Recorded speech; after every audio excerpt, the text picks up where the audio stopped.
আমি এই মুহূর্তে দাঁড়িয়ে আছি বিশ্বের দীর্ঘতম সমুদ্র সৈকত কক্সবাজারে।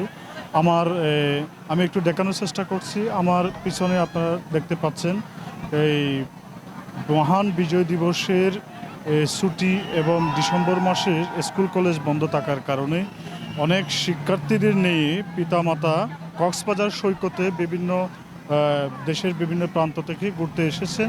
এছাড়াও সেন্ট মার্টিনের যে জাহাজ চলাচলের যে খুলে দেওয়ার পর থেকে সেন্ট মার্টিনে ভ্রমণের জন্যও অনেক পর্যটক কক্সবাজারে এসে রাত্রি যাপন করতেছে।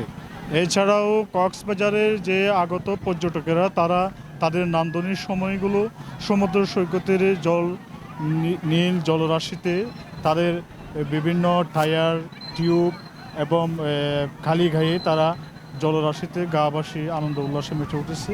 অনেকে জেট স্কি নিয়ে তারা সাগরের সৌন্দর্য উপভোগ করছে। এছাড়াও সৈকতের বিভিন্ন জায়গায় বিভিন্ন কিটকোটে বসে পর্যটকেরা তাদের আনন্দঘন মুহূর্ত পার করছে। অনেকেই ঘোড়ায় চড়ে তাদের শেষ দিন সময়গুলো অতিবাহিত করছে।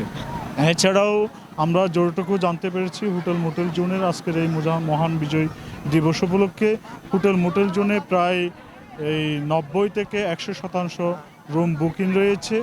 এছাড়াও আইন শৃঙ্খলা বাহিনীর পক্ষ থেকে যেটা জানানো হয়েছে, কক্সবাজার জেলা প্রশাসন ট্যুরিস্ট পুলিশের পক্ষ থেকে পর্যাপ্ত নিরাপত্তার ব্যবস্থা রাখা হয়েছে আগত পর্যটকদের জন্য।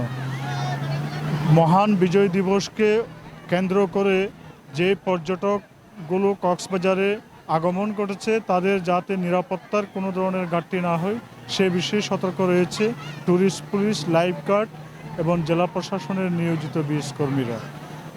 আগত পর্যটকদের সুন্দর ও নান্দনিক সময়গুলো তারা তাদের সেই সুস্থভাবে কাটিয়ে যাতে আগত পর্যটকরা তাদের নিজ বাসস্থানে ফেরত যেতে পারে এমন তা প্রত্যাশা সংশ্লিষ্ট পর্যটন ব্যবসায়ীদের।